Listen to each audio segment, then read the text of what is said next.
தொலைக்காட்சியில நீங்க பாத்திருப்பீங்க, ஒவ்வொருத்தர் ஒரு கலர் பஸ் எடுத்துக்கிட்டு போயிட்டு இருக்காங்க. பச்சை கலர் பஸ், ஒருத்தர் மஞ்சள் கலர் பஸ். எல்லாத்தையும் ஓவர்டேக் பண்ணி ஜெயிக்க போகுது பிங்க் பஸ் தான். பிங்க் பஸ் தான். Pink pink pink pink bus தான். பிங்க் பஸ்ஸே 15 பேர் வந்து தள்ளிட்டு இருக்காங்க சார் பின்னாடி இருந்து. எஸ்ஐஆருக்கு அகேன்ஸ்டா அது எப்படி அவங்க செய்யலாம், நம்மள மீறி செய்ய ஆரம்பிச்சுட்டாங்க, என்ன பண்றதுன்னு தெரியல அப்படின்னு சொல்லிட்டு நம்ம முதலமைச்சர் ஸ்டாலின் அவர்கள் வெளியிட்ட அந்த வீடியோ ஒரு சர்ச்சைக்குரிய வீடியோவா மாறினாலும், இப்போதைக்கு உதயநிதி ஸ்டாலின் சின்னவர் அப்படின்னு சொல்லக்கூடிய நம்ம டெபுட்டி சிஎம் ஆன உதயநிதி ஸ்டாலின் அவர்களை ஒரு பொண்ணு என்னெல்லாம் எப்படியெல்லாம் கழுவி ஊத்த முடியுமோ டோட்டலா வச்சு செஞ்சிருக்காங்க. அவரை மட்டும் அப்படின்னு இல்லாம மொத்தமா செஞ்சு விட்டுருக்காங்க. முக்கியமா ஒரு கருத்தின் மூலமா என்ன நடக்குது அப்படிங்கறத அண்ட் திமுகவினுடைய அரசாங்கம் உண்மையாவே 2026 தேர்தலில் வின் பண்ணி திரும்பவும் அந்த ஹாட்டான சீட்டை பிடிப்பாங்க அப்படிங்கிறது அவங்களோட எதிர்பார்ப்பாக இருந்தாலும், மக்களுடைய உண்மையான மனநிலை என்ன அப்படிங்கிறது தான் இந்த ஒரு வீடியோ. மிஸ் பண்ணிடாதீங்க, லாஸ்ட் எண்ட் வரைக்கும் ஸ்கிப் பண்ணாம பாருங்க. நம்ம ஃபுல் வீடியோவை டீகோட் பண்ணலாம், பேசலாம். ஓகே, அனைவருக்கும் வணக்கம். நீங்க பார்த்துட்டு இருக்கிறது கல்கரி நியூஸ் அண்ட் நான் தீபிகா. பொதுவா இவரெல்லாம் வந்துட்டு ஒரு இடத்துல பேசுறாரு அப்படின்னு வச்சுக்கோங்களேன், அவருடைய வாய் கொளரும்ல, அந்த ஒளரும்ல, அது வந்து 1 2 அப்படின்னு சொல்லி நம்மளால கணக்கே விட முடியாது. அவ்வளவு அளவுக்கு ஒரு கன்ஃபியூசிங்கான ஒரு நிலைமையிலேயே பேசுறது அப்படியேதான் அதே மாதிரிதான். சோ இது வந்து தப்பா குறை சொல்லும் வகையில இல்ல. ஆனா இவங்க இந்த மாதிரி பேசுறோம், நம்ம கிட்ட இதெல்லாம் ஒரு விஷயம் இருக்கு அப்படின்னு தெரிஞ்சு மற்ற கட்சியினர் மற்றவர்கள் மேடையில் பேசும்போது அவர்கள் விமர்சனம் செய்யக்கூடிய ஆட்களாகவும் இவர்கள் இருக்கும் பட்சத்துல இவர்களையும் சொல்ல வேண்டிய கடமை எல்லாருக்கும் இருக்கு. கரெக்ட் தானே? நீ என்ன சொல்றல, நீ பேசாமையாவது இருந்திருக்கணும். உங்களுக்கு அது பிரச்சனை இருக்குன்னு தெரிஞ்சு நீங்க எங்க எப்படி சொல்லுவீங்கன்றது ஒண்ணு இருக்கும்ல, அந்த அளவுக்கு இவங்கள பயங்கரமா தாக்குறாங்க. அதுவும் இவர் வந்து ரொம்ப சமீபத்துல அவர் சொல்றாரு, ஆளாளுக்கு பஸ்ஸை தூக்கிட்டு ஜல்லுன்னு கிளம்பிடுறானுங்க, அங்கங்க வந்து கேம்பெயின் நடத்துறாங்க. ஒரு பக்கம் பார்த்தா பச்சை பஸ், யாரு எடப்பாடிய சொல்றாரு, அவர் பார்த்தா ஒரு பக்கம் பச்சை பஸ் எடுத்துட்டு வராரு, இன்னொரு பக்கம் பார்த்தா மஞ்சள் கலர் பஸ் அப்படின்னு. அது யாரு? விஜய் அவர்களை, சீமான் அவர்களை தான் குறிப்பிட்டு சொல்லல. ஏன்னா சீமான் தான் அங்க கொஞ்சம் அப்படியே லைட்டா சாய ஆரம்பிச்சிட்டார்ல, அதனால சொல்லலையோ என்னவோ தெரியல. அடுத்ததான் இந்த 2 பஸ் எல்லாம் எப்படி இருந்தாலும் பரவாயில்ல, அந்த 2 ஸ்பீடையும் ஓவர்டேக் பண்ணி வின் பண்ண போறது, ஜெயிக்க போறது என்னவோ பிங்க் பஸ் தான் அப்படிங்கிறாரு. என்ன அது புதுசா ஒரு பிங்க் பஸ் அப்படின்னு பார்த்தா தெரியுமா என்னது? கண்டுபிடிச்சிட்டீங்களா? இலவசமா பெண்களுக்கு பேருந்து அப்படின்னு சொல்லியிருந்தாங்கல்ல, இந்த விஷயத்தை தான் அமல்படுத்திருக்காங்களாமா.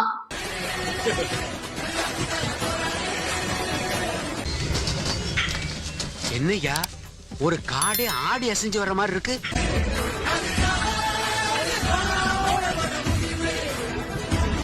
இந்த பிங்க் பஸ்னால எல்லாருமே ரொம்ப ஹாப்பியா இருக்காங்க, எல்லாருக்குமே வந்து எந்த பிரச்சனையுமே இல்லையா அப்படின்னு கேட்டீங்கன்னா ஓரளவுக்கு நிறைய பேருக்கு ஓகே. ரொம்ப வந்து ஏன்னா ஒரு அளவுக்கு ஒரு சேலரி வாங்குற, வெளியூர்ல இருந்து வந்து சென்னையில தங்கி படிக்கக்கூடிய, இல்லைன்னா வந்து வேலை செய்யக்கூடிய எல்லா நபர்களும், எல்லா பெண்களுக்கும், வேலை செய்யக்கூடிய எல்லா பெண்களுக்கும் இது ஓகே தான்.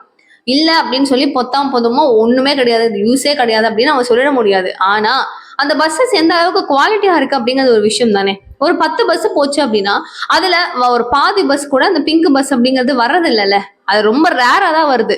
அந்த பஸ்ல ஏறதுக்காக பெண்கள் முண்டி அடிச்சுக்கிட்டு ஓடுறாங்கல்ல, அந்த கஷ்டங்கள் இருக்குல்ல, அதுக்கு பேசாம நம்ம இந்த பஸ்லயே போயிடலாமே அப்படின்னு நார்மல் பஸ் புடிச்சு போறவங்க எவ்வளவோ பேர். இந்த ஃப்ரீ பஸ் அப்படின்னு சொல்லக்கூடிய அளவுக்கு நீங்க விடுறதுக்கு பேசாம சாதாரணமா நீங்க விலைவாசி கம்மி பண்ணிட்டீங்கன்னாவே போதுமே அப்படின்னு சொல்லி ஒரு பெண் அழுத்தம் திருத்தமா கேள்வி கேட்டிருந்தாங்க. இது நீங்க சொல்ற மாதிரி பிங்க் பஸ், நாங்க பஸ் விட்டோம் பெருமையா சொன்னாலும் அந்த பஸ் உண்மையா பஸ் மாதிரி இருக்கா? ஒரு பக்கம் டயர் ஒரு பாட்டுக்கும் பிச்சுக்கிட்டு ஓடுது, ஒருத்தர் வந்து நான் ஓட்டுறேன்னு சொல்லி அதை கீழே தள்ளி மக்கள் எல்லாரையும் சேதப்படுத்துறதுதான் மிச்சம். ஒரு பஸ் எப்படி இருக்கணுமோ அந்த மாதிரி ஒரு இனிமே இல்லாம தகர டப்பாவெல்லாம் தூக்கிட்டு வந்து இப்ப ஓட்டிட்டு இருக்காங்க அப்படின்னு சொல்லி அந்த பெண் சொன்ன விஷயம் ரொம்ப வைரலா எல்லாராலையும் பேசப்பட்டுச்சு. பஸ்ஸை வந்து ஓவர்டேக் பண்ணி, அதாவது எப்படி பிங்க் பஸ் ஓவர்டேக் பண்ணி இந்த பஸ்ஸுங்க தாண்டி வந்துடும் அப்படிங்கிறாருல்ல, அந்த பஸ்ஸை தள்ளணும் அப்படின்னாவே 15 பேர் குறைஞ்சது தேவை அப்படிங்கிறதும் அவங்க சொல்ற விஷயம். கரெக்டா தானே? அங்கங்க நின்றுடுதான் அந்த பஸ் எல்லாம் தள்ளிட்டு அவங்க ஏறுறதுக்குள்ள போதும்னு ஆயிடுதான். இந்த விடுறது வந்து கொஞ்சம் பஸ் அப்படிங்கிறதுனால வர்றதும் கிடையாதான். அதுக்கு நம்ம பேசாம டிக்கெட் கொடுத்தே வேகமா ரீச் ஆயிடலாம் போலயே அப்படின்னு சொல்லிட்டு கிளம்புறவங்க அதிகமா. சரி, இந்த மாதிரி சினாரியோஸ் ஒரு பக்கம் இருக்க, இன்னொரு பக்கம் 1000 ரூபாய் மகளிர் தொகை நாங்க கொடுக்குறோம்ல அப்படின்னு சொல்லிட்டு நெஞ்ச நிமித்திக்கிட்டு பயங்கரமா பேசிட்டு இருக்கிறது.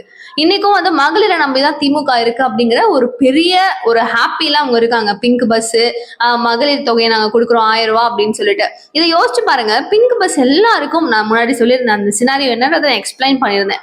அதே மாதிரி 1000 ரூபாய் அப்படிங்கிறது இருக்கிற எக்கச்சக்க குடும்பங்கள், கிட்டத்தட்ட ஒரு 3 கோடி குடும்பங்கள் இருக்கு அப்படின்னா 1,15,00,000 குடும்பங்களுக்கு மட்டும்தான், இந்த இருக்கிற பெண்களுக்கு, அந்த தலைவிகளுக்கு மட்டும்தான் மாதந்தோறும் 1000 ரூபாய் அப்படிங்கிறது வருது.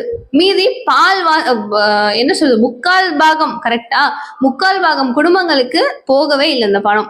எலெக்ஷன் கரெக்டா வர நேரத்துல ஒரு 6 மாதங்களே இருக்கும் காலத்துல, இல்ல நாங்க வந்து உங்களுக்கு யாரெல்லாம் விடுபட்டிருக்கோ அவங்களுக்கும் நாங்க கொடுக்குறோம் அப்படின்னு சொல்லிட்டு அவங்க இப்ப வந்து ஓகே சொல்லிட்டு இருந்தாங்கன்னா அது எப்ப எல்லாருக்கும் கைக்கு கிடைக்கிறது? இது ஒரு பெரிய கேள்விதானே. நாட்டில் ஒட்டுமொத்தமாக ஒரு 3 கோடி குடும்பம் சாதாரணமாக இருக்கும்னு நினச்சுன்னா 1,15,00,000 குடும்பத்தை தான் கொடுத்துருக்காங்க. அதாவது இவர்கள் என்ன கணக்குக்காக இவர்கள் கொடுத்தார்களோ அது நடக்கல. அதற்காக இவர்களுக்கு ஓட்டளிக்கப்படவில்லை. அவர்கள் வெற்றி பெற்றதற்கான காரணம் அதுவல்ல. அவர்களுக்கு அதனால் நல்ல பேரும் வரல. இந்த மகளிருக்காக கொடுக்கப்படுற 1000 ரூபாய் இருக்குல்ல, இதுக்காக மட்டும் கிட்டத்தட்ட அரசாங்கத்தினுடைய பணமா 1500 கோடி மாதம் அந்த குடும்பங்களுக்கு அப்படின்னு சொல்லி செலவழிப்படுது. இது டோட்டலா மீதம் இருக்கிறவங்களுக்கும் கொடுக்கணும் அப்படின்னா 3000 கோடிக்கு மேல ஆகும். இப்ப பஸ் புதுசா விடலையே நீங்க விடுறேன்னு சொன்னீங்களே அப்படின்னு சொல்லி மக்களாகிய பல பேர் கேள்வியாக கேட்டாலும் அவங்க கிட்ட ஃபண்டே கிடையாது.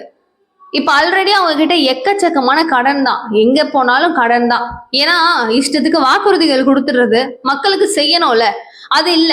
அவங்களுக்கு கல்லா நிரப்பிக்கிறதுக்கே சரியா போயிருது. இதுல மக்களுக்கு ஏதாவது செய்யணும் அப்படின்னா அவங்க திரும்ப என்ன பண்றாங்க, போய் கடன் தான் வாங்குறாங்க. மத்திய அரசாங்கம் வந்து நீங்க என்ன எங்களுக்கு கொடுக்க மாட்டேங்கிறீங்க, நாங்க கட்டின காசு தானே அது, மக்களுடைய வரி பணம் தானே அது, கொடுங்க அப்படின்னு சொல்லி அதை வாங்கி ஊழல் அப்படிங்கிற பேர்ல ஆளாளுக்கும் அப்படி பிரிச்சுக்கிட்டு அதுலதான் நிறைய போதே தவிர மக்களுக்கான பணம் மக்களுக்கு கரெக்டாக வந்து ஒரு வேலையாக செய்து முடிக்கப்படுதா, ஒரு ரோடு கரெக்டா போட்டு முடிக்கப்படுதா அப்படின்னு கேட்டா அங்க கேள்விக்குறியாக தானே நிக்குது. அவங்க அப்பா வீட்டு காசு ஒன்றும் நாங்க கேட்கல அப்படின்னு சொல்லிட்டு நிர்மலா சீதாராமன் அவர்களை சின்னவர் வந்து விமர்சனம் ஒண்ணு பண்ணியிருந்தாரு. அவங்க அதுக்கு சரியான ஒரு பதிலடி கொடுத்திருந்தாங்க. தேவையாங்கிற நானு நம்மளுக்கு என்ன எதுவா இருந்தாலும், ஏன்னா அவங்களும் வந்து மத்தியில ஒரு நல்ல பொசிஷன்ல இருக்கிறவங்க, அவங்கள குறை சொல்றதுக்கு நம்ம கிட்ட ஒண்ணுமே கிடையாது. நாங்க இவ்வளவு ஃபண்ட் கொடுக்குறோம், அதுக்கெல்லாம் எங்கங்க நீங்க என்ன கணக்கே காமிக்கல, 4000 கோடி கொடுத்தோம், சென்னையில அதெல்லாம் கிளீன் பண்ணணும்னு சொன்னோம், நீங்க ஒண்ணுமே பண்ணலையே எங்க அப்படின்னு சொல்லி கேட்டா பதில் கிடையாது அவங்க கிட்ட. அப்ப நாங்க பணம் கொடுக்குறோம்ல, அதை நீங்க என்ன பண்றீங்கன்னு சொல்லி, இப்ப நம்ம வீட்டுல நம்ம அப்பா அம்மா கிட்ட பணம் வாங்குறோம்னா, நம்ம செலவுக்கு வாங்குறோம்னா, வாரம் போய் காசு கேட்டா நான் அன்னைக்கு கொடுத்து அதை நீ என்ன பண்ணேன்னு கேட்பாங்க.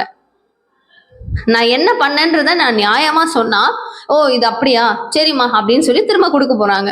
நான் வெட்டியா ஊதாரித்தனமா நான் என்னவோ ஒன்று செலவு பண்ணிருக்கிறேன் அப்படின்னா திரும்பவும் எனக்கு வாரம் கொடுப்பாங்களா? மாட்டாங்கல்ல.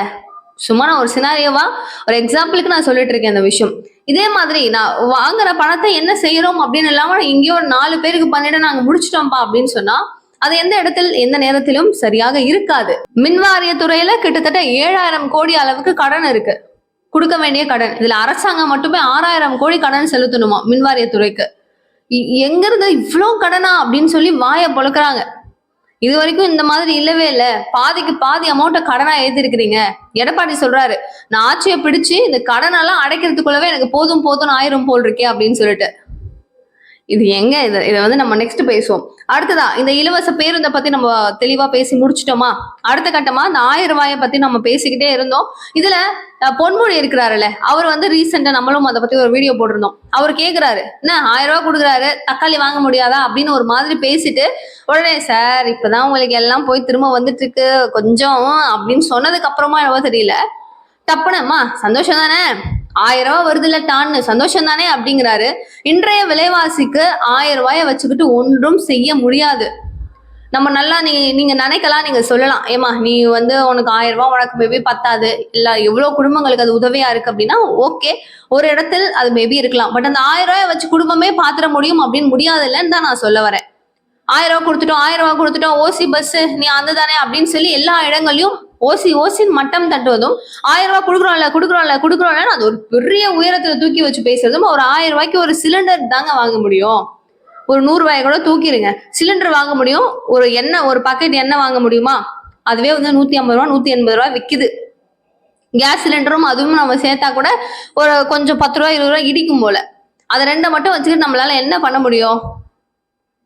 சிட்டிஸ்ல இருக்கிறாங்க, அடுப்பு மூட்டி சமைக்க முடியுமா? முடியாது. அங்கங்க அபார்ட்மெண்ட் அங்க இங்கன்னு இருக்கும்போது கேஸ் சிலிண்டர் மஸ்ட், ஒரு அத்தியாவசியமான விஷயங்கள். இப்ப கனிமொழி சொன்னாங்க, நாங்க வந்துட்டோம் ஆட்சிக்கு அப்படின்னா எங்களுடைய முதல் சிக்னேச்சர் மது கடைகளை ஒழிப்பது, பெட்ரோல் டீசல் விலைகள்லாம் அப்படியே பாதியா குறைக்கப்படும் அப்படின்னு சொல்லிட்டு. இன்னைய வரைக்கும் விலைவாசி என்ன குறைஞ்சிருக்கு? அத்தியாவசியத்தை குறைச்சாவே கவர்மெண்ட் நம்மளுக்கு செய்யக்கூடிய ஒரு பெரிய உதவியாக இருக்கும்.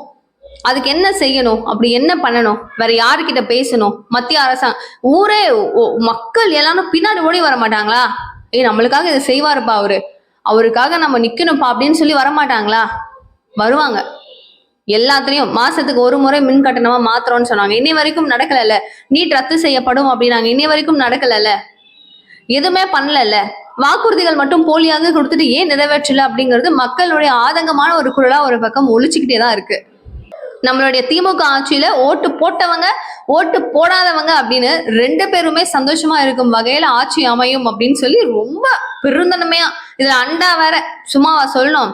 யுஎஸ் போயிட்டு வந்தேன், 21 நாள் சுத்தி பார்த்துட்டு வந்தேன், ரொம்ப சிறப்பா இருந்துச்சு. ரோடுலாம் வேற லெவல்ல இருந்துச்சு. அங்க வந்துட்டு தமிழ்நாடுக்கு வந்து நம்ம பார்க்கும்போது மாற்றமே ஒன்றும் தெரியல, அதே மாதிரி தான் இருக்கு அப்படிங்கிறாரு. ஏங்க, யுஎஸ்ல நம்ம ஒரு போட்டோஸ் பார்க்கும்போது நம்மளுக்கு எப்படி இருக்கு? உமிழ்நீரை கீழே துப்பக்கூடாது, இந்த மாதிரி வந்து ஹராஸ்மெண்ட்ஸ் அப்படிங்கிறது அங்க ரொம்ப அளவுல நடக்காது. பண்ணிட்டோம் அப்படின்னா மீறி பெரிய அளவுல அவங்களுக்கான தண்டனை அப்படிங்கிறதும் இருக்கும். நிறைய விஷயங்கள் இருக்கு. அதுவும் எதுவும் கம்பேரிட்டிவ்லி ஒன்னா. நம்ம ரோட்ஸ் எப்படி இருக்கு? நம்ம தாய்நாட்டை தப்பா பேசக்கூடாது, புரியுது, எல்லாமே புரியுது. நமக்குள்ள நம்ம தான் பேசிக்க முடியும், இப்படி இருக்கு, இந்த பிரச்சனை இருக்கு, எல்லாம் சரி செய்யலாம் அப்படின்னு. நம்மளுடைய நாட்டை வேற யாருக்கிட்டையும் போய் நம்ம தப்பா பேச போறது கிடையாது. கரெக்டா? நம்ம தமிழகத்தை எங்களுக்கு ரொம்ப கம்மின்னு நம்ம யாருக்கிட்டையும் பேச போறது இல்லை. பட் நம்மளுடைய பிரச்சனைகள் அப்படிங்கறத அட்ரஸ் பண்ணி அது என்னன்றதை பார்க்கணுமே தவிர அங்க கம்பேர் பண்ணி அது சூப்பரா இருக்கு அதே மாதிரிதான் அது இருக்குன்னா யாராவது ஏத்துப்பாங்களா? இதெல்லாம் போயிட்டு இருக்கு. மக்களுக்கு எல்லாம் புரியுது, மக்கள் எல்லாத்தையும் பார்த்துட்டு இருக்காங்க, மக்களுக்கு எல்லாம் ரொம்ப ரொம்ப தெளிவா புரியுது. திமுக ஆட்சி வரவே கூடாது அப்படிங்கிறது பலரின் குரலா இருக்கு. ஆனா இதையும் தாண்டி இந்த எலெக்ஷன் கேம்பெயின்ஸ் அப்படிங்கிறது தமிழக வெற்றிக் கழகம் ஒரு பக்கமும், எடப்பாடியார் ஒரு பக்கமும் எல்லாரும் சிறப்பு மிக்கதா செய்துட்டு இருந்தாலும் திமுகவினுடைய ஆட்சி திடமும் தொடரும் அப்படின்னா அவங்க இதே மாதிரி கேம்பெயின்ஸ் எல்லாம் வேற லெவல்ல பண்ணாங்கன்னா வந்துடும். பட் அதை வர விடாம பண்ணணும் அப்படின்னா உங்களுடைய கேம்பெயின்ஸ் இன்னும் ஃபயர் ஆகணும். அது அந்த கட்சி கையில இருக்கு. என்ன நடக்குதுன்னு பார்க்கலாம். நீங்க யாருக்கு ஓட்டு போடுவீங்கன்றதை மறக்காம எனக்கு சொல்லுங்க. Okay, thank you so much for watching. Bye.